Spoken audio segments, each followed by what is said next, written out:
Tonight, the Toronto Catholic District School Board holds a special meeting to denounce a trustee's controversial comments. Obviously, he's not doing his job as a trustee, which is to sit back and listen.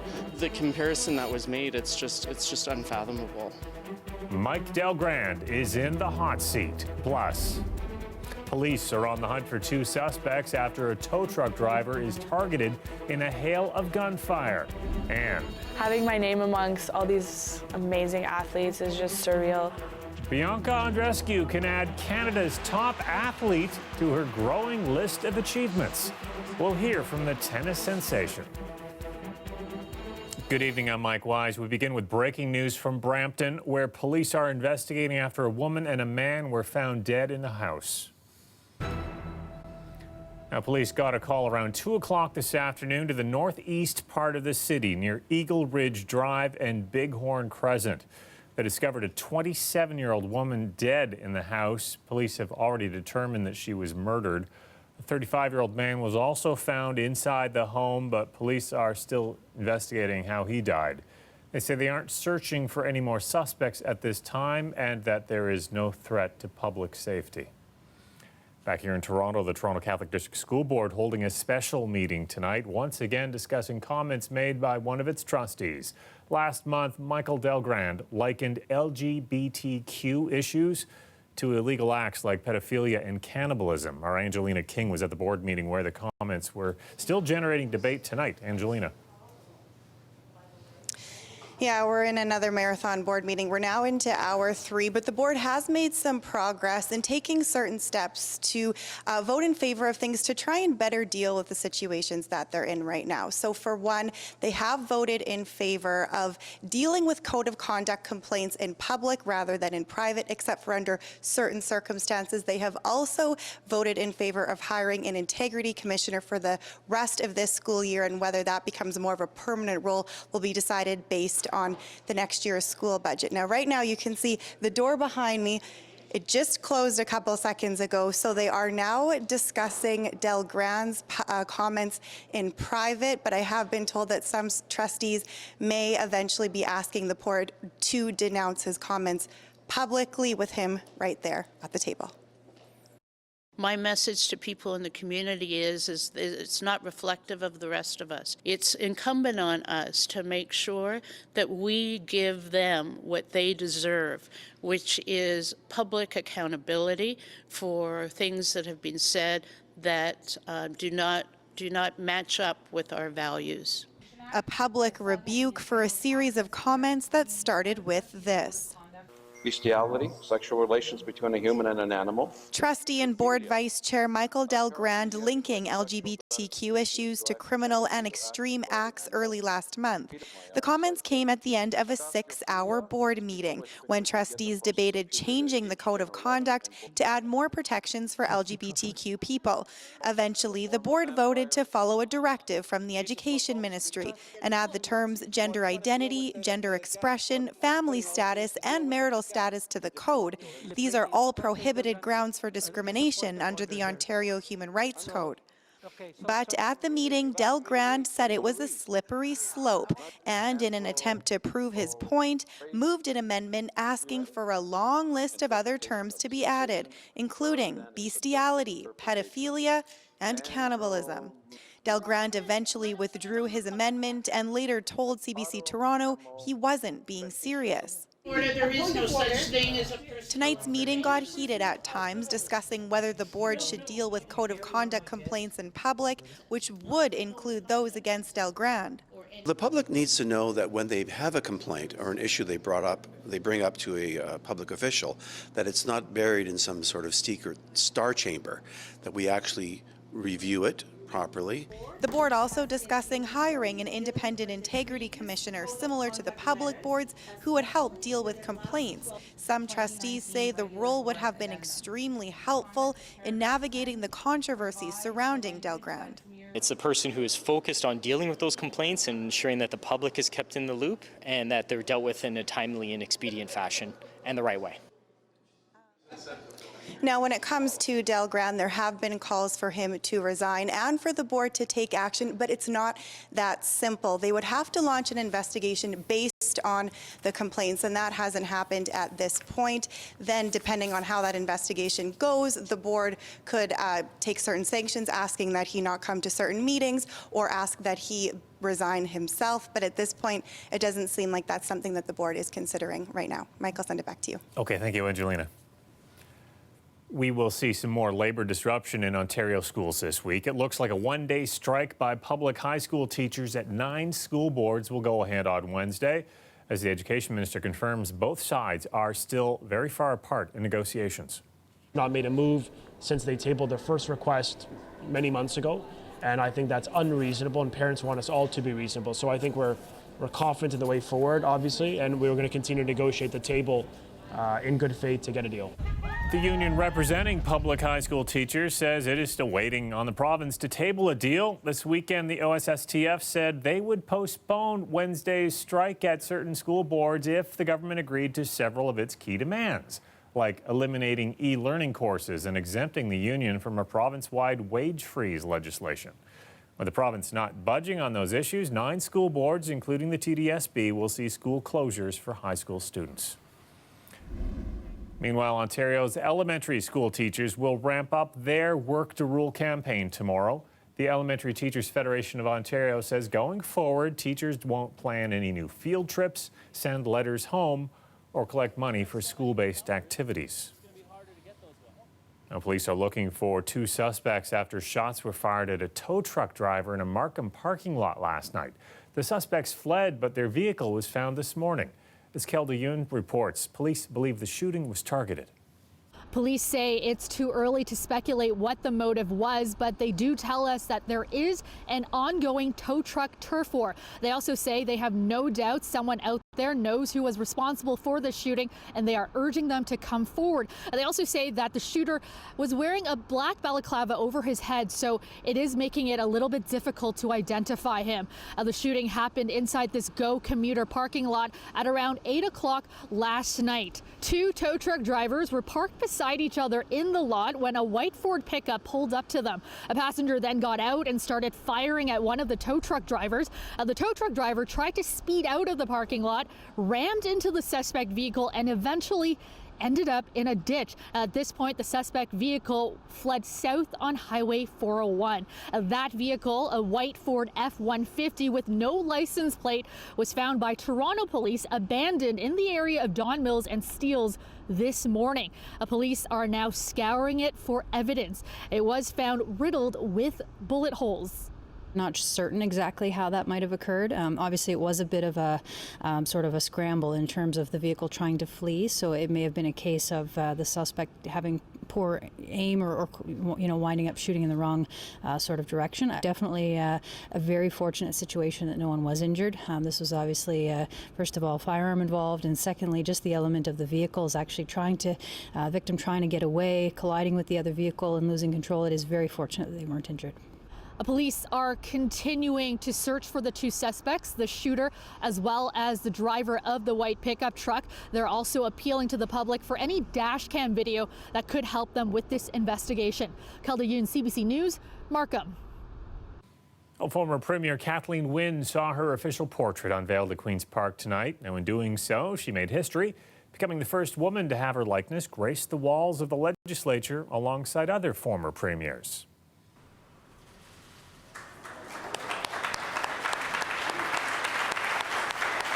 As Premier Ford and Lieutenant Governor unveiling the artwork, it features several personal objects, including photos of her family and wife, gifts she received from Indigenous people, and her running shoes, of course, down there in the corner.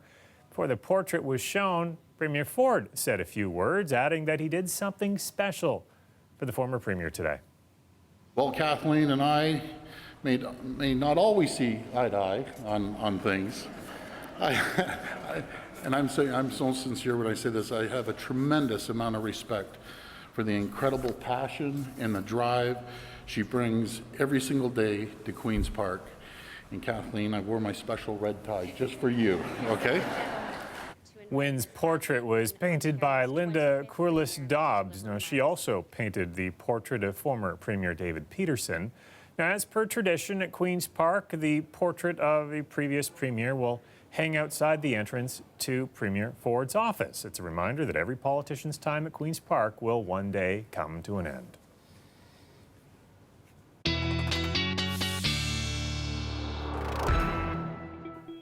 Colette Kennedy is here with her first look at the forecast. We're almost done with the rain right now. Then we have to deal with the winds tomorrow.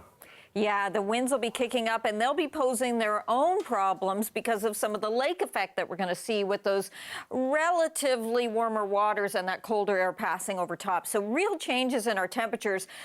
General highs today in terms of these weren't official numbers, but just kind of showing you the trend here. So from today and then tomorrow, it's going to be a situation where the highs are in the morning hours and then the temperatures will actually be falling much cooler than this by the time we get to the afternoon.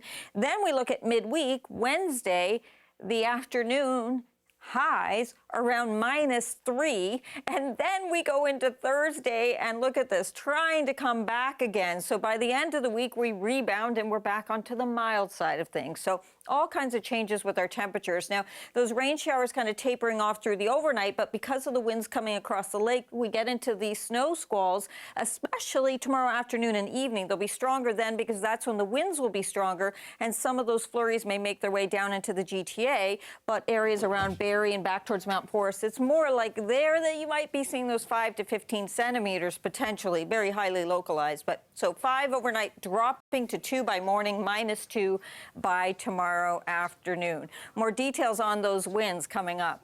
Okay, thanks, Colette. You're welcome. Well, downtown city councilors are one step closer to bringing overnight permit parking to most residential roads, but not everyone is on board. We'll explain after the break.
A group of doctors, all of them women, came together tonight for a concert in honor of their former colleague, Alana Frick, a well-respected family physician in Scarborough who was killed by her husband 3 years ago this month.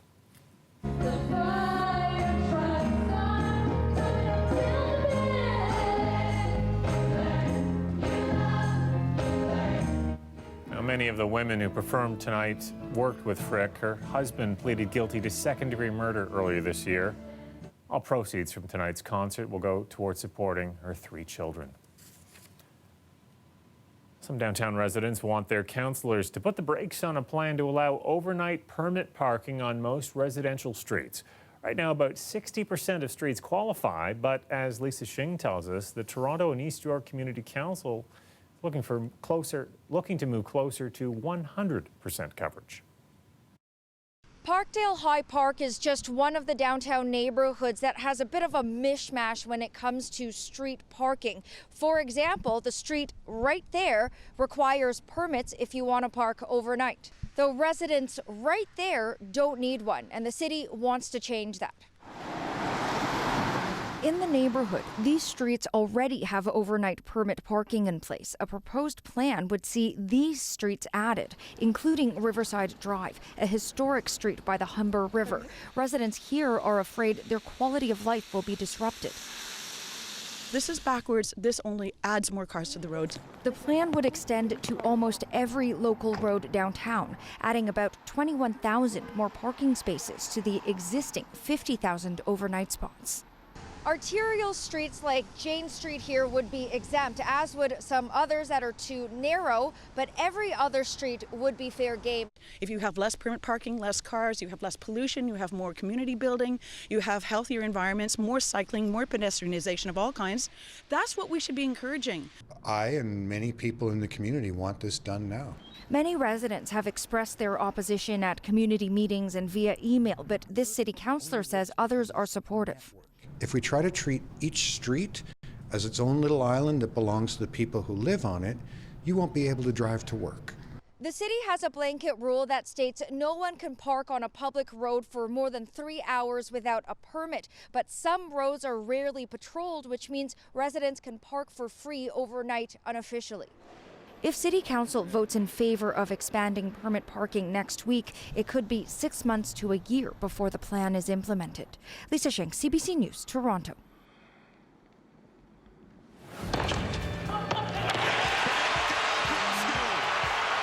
Well, she took the tennis world by storm this year, even beating Serena.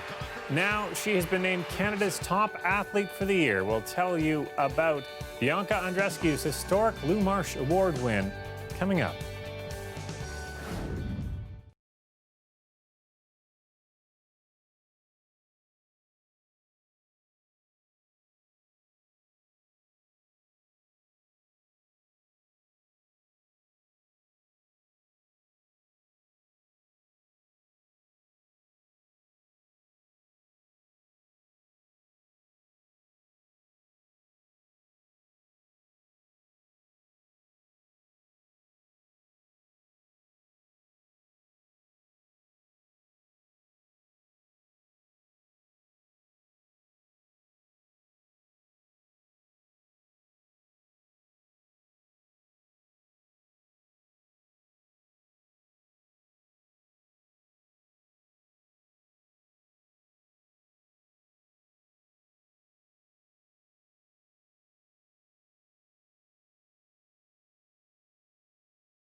The weather update is brought to you by Train, the most reliable heating and cooling brand.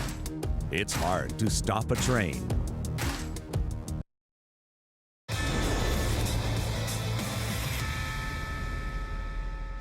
The Raptors looking to snap a 3-game slide in Chicago tonight. Fred VanVleet sitting this one out after knee contusion in last night's game.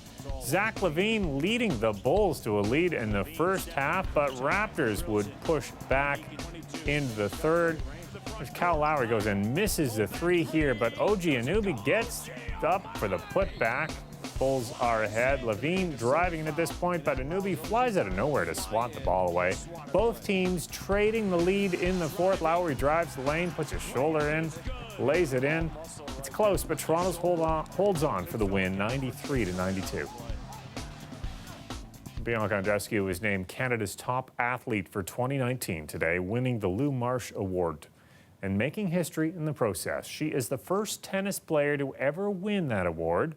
Not a surprise, though, as she was the first Canadian to ever win a Grand Slam singles title.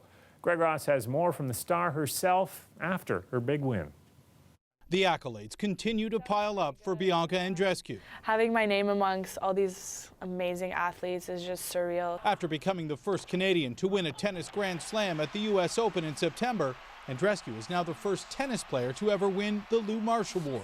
Yeah, this year has just been crazy all around, many ups and downs. But clearly more ups than downs, which included her first WTA title in March at Indian Wells. In August, she came back home to capture the Rogers Cup here in Toronto. And then in September, the biggest win of her life at the U.S. Open. One of the biggest stages in tennis, one of the biggest crowds, lover of sports too. But I did hear a lot of Canadians out there, and I don't think if it wasn't for them, then I don't think I would have accomplished what I've accomplished. Well, it really was a historic year. Damian Cox is the executive director of the Lou Marsh Trophy Committee. He says while voters took all of Andreescu's accomplishments into consideration, her win in New York is what made this decision unanimous. First unanimous decision since I've been involved. Usually it's a brawl. I mean, you would not believe the intensity of the discussions and the arguments. But this one, everybody just sort of looked around at each other and said, who else but Bianca? And that's the way it went. Her win at the U.S. Open captured the imagination of Canadians like no other athlete this year. But what Bianca did this year was so above and beyond. And I think what really got the voters this year was how she captured the attention and affection of the entire country. Everybody was watching on September 7th when she was taking on Serena Williams in the U.S. Open final. And that's probably what carried the day. And now her name is not only up there with the greatest tennis players of all time, this award puts her up there with Canada's greatest athletes of all time. But I'm just beyond proud, and yeah, let's keep it going, right? Greg Ross, CBC News, Toronto.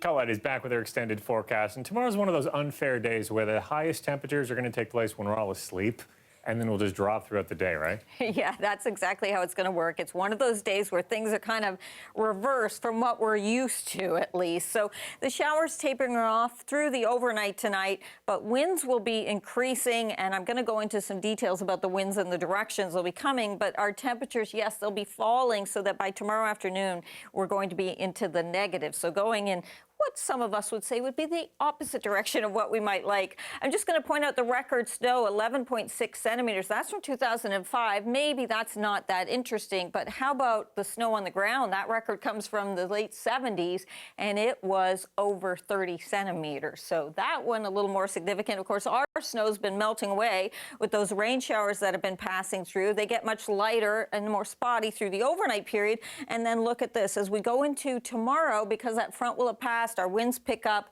coming in kind of from the west to northwest, but more westerly component here. So these are the areas that starts to put down those snow squalls, and that's where we get into that reduced visibility, but also we could see accumulations really going up dramatically. So by tomorrow into the evening hours, that's where we're looking at 10 to 15 centimeters for some of these areas that are affected. But some of those flurries, especially into the afternoon, and the cloud cover making its way down towards the city and down to around the GTA. Into Wednesday, a bit of a subtle shift in the wind direction at least gives some of you a break, although it moves those squalls into another area. And I'll show you what I mean by that. So the front going through as we go through the overnight, that's why the temperatures actually plummet through the day tomorrow. That west to southwesterly flow, and then into Wednesday morning, it's much more southwest. And as it shifts again to the southwest, it means from west, southwest, it shifts those snow squalls along with it. Into southwestern Ontario, your temperatures, Yeah, somewhat mild, but then they're kind of steady through the day. They only come down a degree or two. Some flurries certainly possible there, or even a bit of a mix because of that temperature near the freezing mark.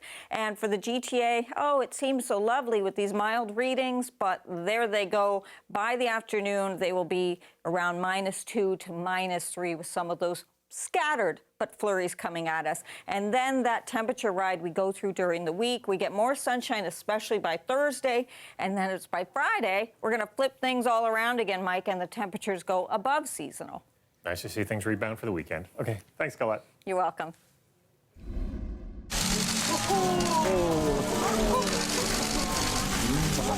Well, cheering crowds helped celebrate these little pandas' good health at the Berlin Zoo today. They had a naming ceremony. The Chinese names translate to desired and fulfilled dreams. The twins are the first giant panda cubs to be born in Germany. There's only about 2,000 of them left alive in the wild. Stay with us. We'll be right back.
While I was here in the newsroom working, it was trivia night for some of my CBC Toronto colleagues. A night of good fun, all for a good cause. I'll let Dwight Drummond and Maribel Tarouk explain. We are at the CBC Holiday Trivia Night here at the Gladstone. We're out in the community with some of our viewers and some of our colleagues from work. And it's really competitive, but it's also a lot of fun.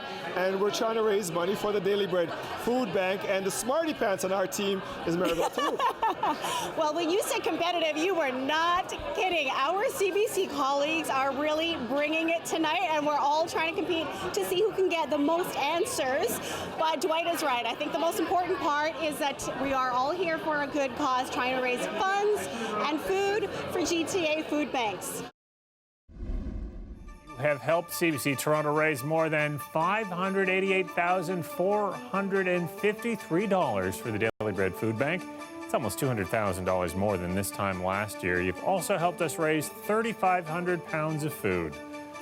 And if you haven't donated yet, don't worry, still plenty of time. You can either donate online at cbc.ca/SOTS, or you can drop off canned goods here at the Broadcast Centre. We'll collect donations until the end of the month. That's our newscast for you tonight. Thanks for watching. I'll see you back here tomorrow night at 11. Good night.